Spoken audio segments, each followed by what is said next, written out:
Flamme Schala, Focus Stratégie, Donnerstag, c'est jeudi le 20 janvier 2022.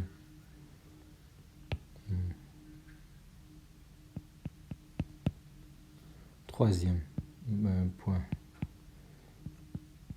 ou troisième chapitre, les procédures des procédures alternatives.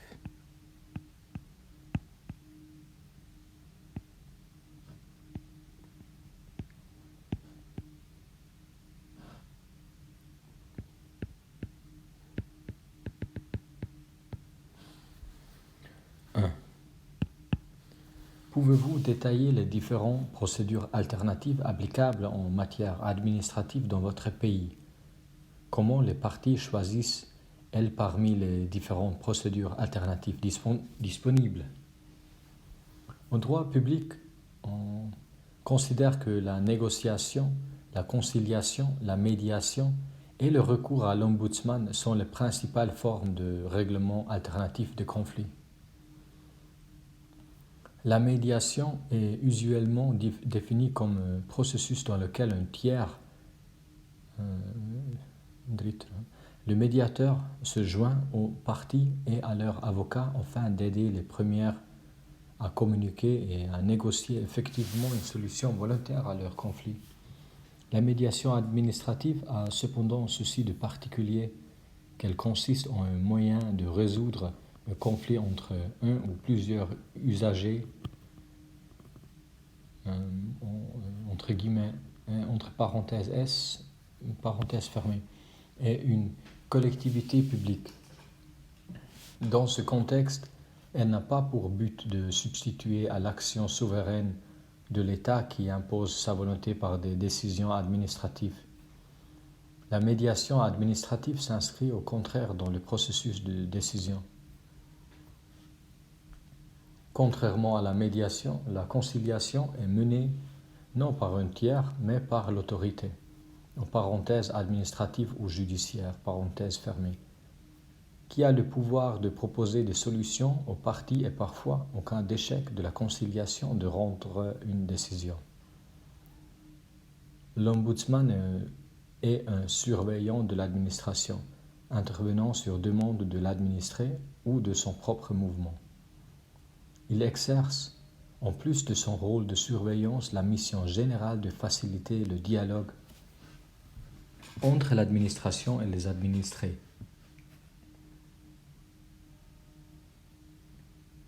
Dans ce cadre, certaines lois cantonales prévoyant un ombudsman lui confient aussi des tâches de médiation.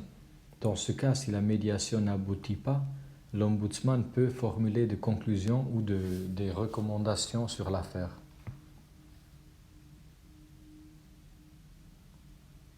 Comme en procédure civile, la médiation a une portée pratique plus limitée que la conciliation.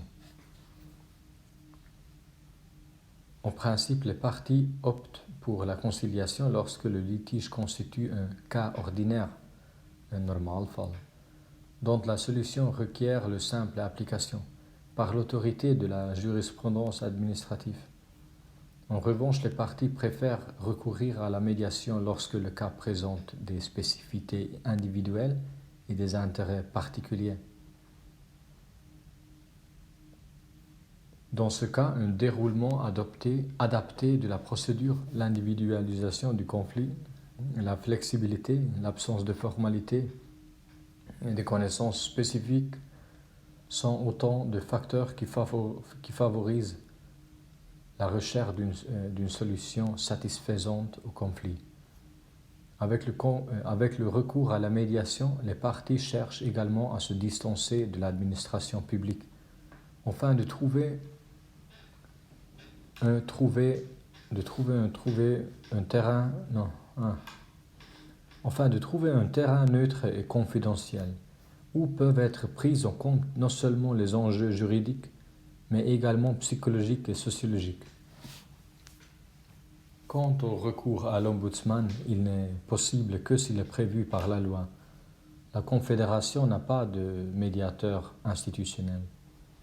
En revanche, certains cantons, tels que Vaud ou Zug, proposent des ombudsman médiateurs.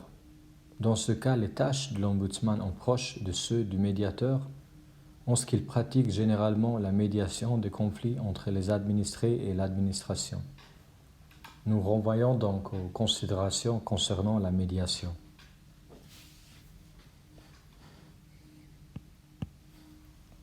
Existe-t-il dans votre pays des recours administratifs qui sont obligatoires avant la saisine du juge administratif ou facultatif? Comment sont-ils organisés? L'introduction de recours administratifs modifie-t-elle les conditions de formation et d'examen de recours ultérieurs devant le juge? Par exemple, les parties peuvent-elles soulever devant le juge administratif des arguments qui n'auraient pas été exposés à l'occasion de précédents recours administratifs? En Suisse, le recours administratif, appelé généralement recours hiérarchique, est le recours adressé à une autorité administrative hiérarchiquement supérieure à celle qui a rendu la décision en cause. Il existe encore à ce jour, mais reste très discret depuis la réforme du système judiciaire concrétisée sur le plan fédéral, avec l'entrée en vigueur en 2007 de la loi sur le tribunal fédéral et de la loi sur le tribunal administratif fédéral. Depuis, le tribunal administratif fédéral, entre parenthèses TAF, dispose de la plénitude de juridiction. Le recours hiérarchique n'existe plus que dans les domaines pour lesquels la loi le prévoit expressément. Le recours hiérarchique tend donc à disparaître au niveau fédéral. Le recours hiérarchique reste cependant présent dans plusieurs cantons. À Genève, par exemple, le recours hiérarchique s'exerce généralement devant le Conseil d'État qui prononce sa décision avec un plein pouvoir d'examen. Enfin, en fait, en droit et en opportunité. La décision du Conseil d'État peut faire l'objet de recours auprès du juge administratif. Le recours hiérarchique ne se substitue donc pas à la voie judiciaire, mais en est le préalable. C'est d'ailleurs une exigence du droit fédéral qu'une autorité judiciaire statue en dernière instance cantonale. En cas de recours, le juge administratif peut revoir les questions de fait et de droit, entre parenthèses, à l'exception de l'opportunité. Le juge administratif ne limite donc pas son pouvoir d'examen du fait que le litige a déjà fait l'objet d'un recours hiérarchique.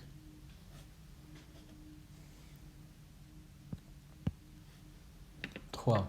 Quels sont les principes généraux qui organisent les procédures alternatives? De quelle autonomie disposent les parties pour organiser le déroulement d'une procédure alternative? Dans le règlement amiable de conflits, le tiers, conciliateur ou médiateur, doit être indépendant et impartial. Il est choisi par les parties, contrairement au juge ou à l'autorité administrative qui leur sont imposées par la loi. S'agissant de la confidentialité, la loi fédérale sur la procédure administrative prévoit que le médiateur peut refuser de témoigner sur des faits dont il a eu connaissance dans le cadre de l'activité qui lui est confiée. Entre parenthèses, article 16, alinéa 1 bis de la loi fédérale sur la procédure administrative, parenthèse fermée. Le dossier du médiateur devrait également être protégé de toute obligation de le produire dans une procédure ultérieure par la confidentialité instaurée par l'article 16 alinéa 1 bis de la loi fédérale sur la procédure administrative. Enfin, l'article 320 du Code pénal régissant le secret de fonction régit l'activité du médiateur, qui a un statut d'auxiliaire de l'administration. Quant au déroulement de la procédure de médiation, les parties exposent leurs points de vue et positions par rapport au conflit en déterminant avec le médiateur les questions conflictuelles et les sujets de discussion. Avec l'aide du médiateur, elle procède à une analyse approfondie du conflit qui doit permettre d'établir l'enjeu de celui-ci. L'autonomie des parties est donc grande. 4. L'engagement d'une procédure alternative permet-il de suspendre ou d'interrompre les délais de prescription et les délais de recours contentieux? Dans le cadre de la médiation administrative, selon l'art 33B de la loi fédérale sur la procédure administrative, la procédure est suspendue pendant la médiation.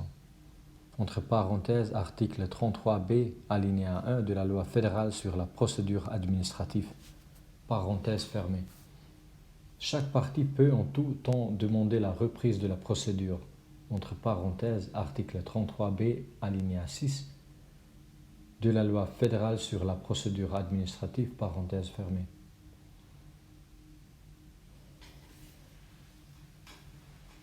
Les étapes de la médiation ne constituent pas elles-mêmes des décisions. La médiation ne servant qu'à préparer la décision de l'autorité. À notre avis, en procédure contentieuse, la médiation administrative n'intervient qu'après le dépôt du recours, de sorte que les délais de recours contentieux sont préservés. S'agissant de la prescription, dans la mesure où, par le biais de la médiation, l'administré cherche à faire reconnaître ses droits, l'engagement d'une médiation devrait, à notre sens, interrompre le délai de prescription. Au contraire de la médiation, la procédure n'est pas suspendue par la conciliation. Les considérations sur le délai de recours contentieux et l'interruption de la prescription en lien avec la médiation s'appliquent, à notre sens, s'agissant de la conciliation. 5. Le juge peut-il intervenir, même partiellement, au cours d'une procédure alternative? Si oui, sous quelle forme? Le juge ne peut en principe pas intervenir au cours d'une procédure de médiation. Le médiateur est soumis au mandat de l'autorité, entre parenthèses, qui peut être l'autorité de recours, à savoir le juge, parenthèse fermée. Cela ne signifie cependant pas que le juge puisse donner des instructions au médiateur, mais uniquement que ce dernier doit rester dans le cadre fixé par le mandat. Contrairement à la médiation, la conciliation est menée par l'autorité, administrative ou judiciaire, qui a le pouvoir de proposer des solutions aux parties. Dans ce cas, le juge intervient donc directement au cours de la procédure en qualité de conciliateur.